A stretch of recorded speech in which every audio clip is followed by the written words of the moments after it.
हाय दोस्तों, मैं हूं सम्राट कुमार। आप देख रहे हैं इन्फो हब इंडिया चैनल। आज के इस वीडियो में हम बात करने वाले हैं डीएलएड एंट्रेंस एग्जाम 2025 में सिलेबस क्या रखा गया है, एग्जाम पैटर्न क्या है। उसके साथ ही ये भी बात करेंगे हम कि एग्जाम कब होने वाला है। कि बहुत सारे लोग ऐसे हैं, लड़कियां हो या लड़के हों, फॉर्म तो भर देते हैं डीएलएड का, लेकिन उनको पता नहीं होता है कि कहाँ से कितने क्वेश्चंस आएंगे। उसके साथ ही एग्जाम का पैटर्न क्या है, सिलेबस क्या रखा गया है, कितने क्वेश्चंस कहाँ से आने वाले हैं, इन सभी के बारे में हम इस वीडियो में जानने वाले हैं। तो यदि आप डीएलएड का फॉर्म भरे हैं और आप उसकी तैयारी में लगे हुए हैं, तो आपको एक्चुअल पता होना चाहिए कि डीएलएड में कहाँ कहाँ से आप लोगों का एग्जाम के लिए क्वेश्चंस आते हैं और इसमें कितने मार्क्स मिलते हैं, समय आप लोगों का कितना दिया जाएगा, ताकि आप लोग अपनी तैयारी को अच्छी तरह से कर सकें।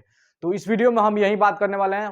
एग्जाम के बारे में हम बताएं तो अभी तक कोई नोटिस जारी नहीं किया गया है। अभी तक जो नोटिफिकेशन में, यानी कि जो ऑनलाइन एप्लीकेशन फॉर्म भरा रहा था, उसी समय नोटिफिकेशन में बताया गया था कि आप लोगों का एग्जाम 27 फरवरी को लिया जाएगा। तो वही डेट हम मान के चलते हैं कि वही डेट को आप लोगों का एग्जाम होगा। सबसे पहले की पॉइंट्स जान लेते हैं हम। की पॉइंट्स से मतलब जो इंपॉर्टेंट बातें हैं उसके बारे में हम जान लेते हैं।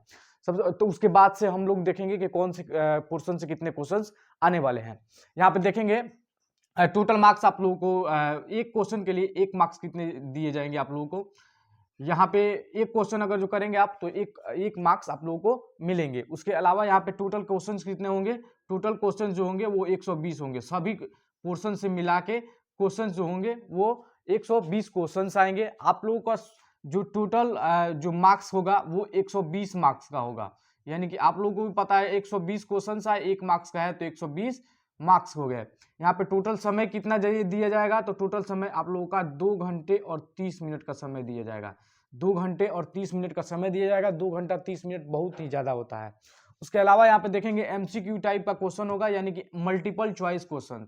जैसे कि एक क्वेश्चन आता है, उसके 4 आंसर होते हैं। ये सीबीटी मोड पे होने वाला है। यहाँ पे आप देखेंगे सीबीटी का मतलब होता है कंप्यूटर बेस्ड टेस्ट, यानी कंप्यूटर पे क्वेश्चन आएगा, आप लोगों को टिक करना होगा। कंप्यूटर पे माउस से आप लोगों को सेलेक्ट करके उसको टिक करना होगा। इसके बारे में यूट्यूब पे बहुत सारी वीडियोस हैं, आप वहां पे जाके देख सकते हैं कैसे उसका ट्रेनिंग होता है। उसे आप देख सकते हैं, 1-2 बार वीडियो देखेंगे आपको पूरी तरह समझ में आ जाएगा। उसके अलावा यहाँ पे पासिंग मार्क्स जो है, वो पासिंग मार्क्स यहाँ पे देखेंगे अनरिजर्व के लिए 35% रखा गया है। अगर जो आप अनरिजर्व से आते हैं वो 35%। उसके अलावा अगर जो रिजर्व कैटेगरी की बात करें, SC ST या फिर OBC से आते हैं, आप फीमेल कैटेगरी से आते हैं, तो आप लोगों को 30% जो मार्क्स है वो लाना अनिवार्य है। अगर आप 30% ला देते हैं तब आप पास रहेंगे। लेकिन ये पासिंग मार्क्स का मतलब ये मत समझिए कि आपका जो है एडमिशन आप लोगों का कंफर्म हो गया, आपका एडमिशन होगा ही नहीं। ये पासिंग मार्क्स का मतलब हो गया आप एलिजिबल हैं, लेकिन कट ऑफ के अंदर आएंगे। किसी कॉलेज में कट ऑफ आ रहा है, जैसे किसी कॉलेज का कट ऑफ आया 65 या 60 या 70%, तो उसका उतना मार्क्स आपके होंगे तभी उस कॉलेज में एडमिशन होंगे। पासिंग मार्क्स का मतलब हो गया कि पास तो हो गए आप इसमें पास हो गए, लेकिन आप लोगों का एडमिशन कंफर्म नहीं हुआ।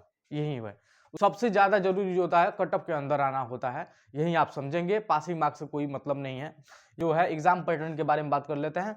सब्जेक्ट वाइज यहाँ पे सामान्य हिंदी की बात करें, तो यहाँ पे 25 क्वेश्चन आने वाले हैं। उसके अलावा अगर जो आप गणित की बात करेंगे तो यहाँ पे 25 क्वेश्चन आएंगे, जिसे मैथमेटिक्स कहा जाता है। विज्ञान जिसे साइंस कहा जाता है, इसमें 20 क्वेश्चन आएंगे। उसके अलावा सामाजिक विज्ञान के 20 क्वेश्चन आएंगे। सामान्य अंग्रेजी से यहाँ पे 20 क्वेश्चंस आएंगे। और वहीं अगर जो रीजनिंग की बात किया जाए तो 10 क्वेश्चंस आएंगे। तो जिनको अगर जो रीजनिंग से डर लगता है, यहाँ पे रीजनिंग में थोड़ी सी छूट दी गई है। रीजनिंग आप लोगों का अगर जो कमजोर भी है, तब भी आप लोग फॉर्म को भर के और आराम से इसे निकाल सकते हैं। यहाँ पे जिनका जो हिंदी और गणित और उसके साथ ही जिनका सामाजिक विज्ञान और विज्ञान मजबूत होगा, उन लोगों का यहाँ पे सिलेक्शन पक्का है। अंग्रेजी अगर जो आप थोड़ा बहुत आता है, 10 नंबर भी इसमें स्कोर करते हैं, तो आप लोगों का जो है कट ऑफ के अंदर आ जाएंगे। लगभग 70 से 80% तक का कट ऑफ जाता है, यानी कि 80 से ऊपर ही जाएगा। तो अगर जो आप 80 स्कोर कर लेते हैं, तब आप लोगों का एडमिशन किसी भी कॉलेज में, अपने क्षेत्रीय कॉलेज में या फिर किसी और जिले के कॉलेज में आप लोग काउंसलिंग के समय जब डालिएगा, तब उस समय आप लोग अपना एडमिशन करा सकते हैं। तो कैसी रही जानकारी? अगर जो अच्छी लगी हो ये वीडियो तो लाइक करिए, सब्सक्राइब करिए मेरे चैनल को ऐसे ही जानकारियों के लिए, और फॉरवर्ड करिए उन लोगों के पास जिन्होंने ये फॉर्म भरा है, और अपने दोस्तों के पास इसे फॉरवर्ड करिए। धन्यवाद।